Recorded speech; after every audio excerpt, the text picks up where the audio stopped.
Hello বন্ধুরা, আবারও চলে এসেছি। এটা কাল রাতের ভিডিও। আর সারাদিন ধরে বৃষ্টি তো পড়েছে, তোমরা তো জানোই। আর রাত্রিবেলা আমি এখন বানিয়ে নিচ্ছি ধোকার ডালনা।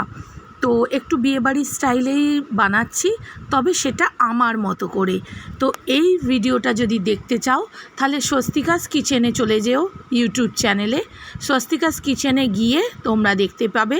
স্বস্তিকাস কিচেন বলে অনেক ইউটিউব চ্যানেল আছে।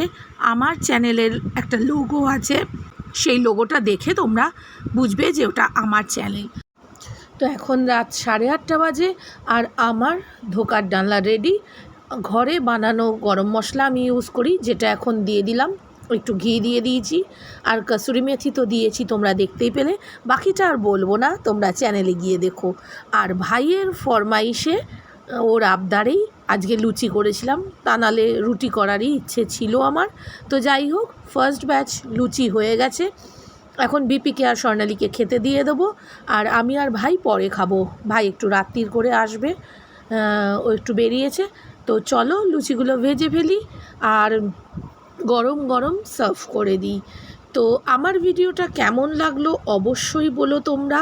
কেমন লাগছে, এইরকম ভিডিওই তোমরা চাও কি না সেটাও কমেন্ট করে জানিও। আর সঙ্গে থেকো, পাশে থেকো বন্ধুরা।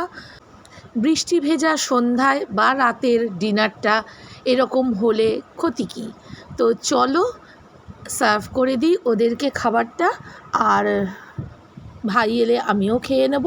তো এইটাই একটা ছোটোখাটো একটা রেসিপি ব্লগ তোমাদের জন্য এনেছি, দেখতে থেকো। যখনই এই ধোকার ডালনাটা করছিলাম, খুব শ্বশুরমশাইয়ের কথা মনে পড়ছিল, কারণ আমার শ্বশুরমশাই অসাধারণ ধোকার ডালনা রান্না করতেন। তো তার মতো তো হবে না, এটা তো কনফার্ম, কিন্তু তবুও চেষ্টা করলাম। তো এবার নিজে নিয়ে বসে গেছি, আর আমি একটু লেবু দিয়ে খাওয়াটা প্রেফার করি। তো চলো ডিনারটা ঝটপট সেরে ফেলি। আজকের ব্লগটা এ পর্যন্তই থাকলো। নতুন কোনো ব্লগ নিয়ে আবার হাজির হয়ে যাব তোমাদের সামনে।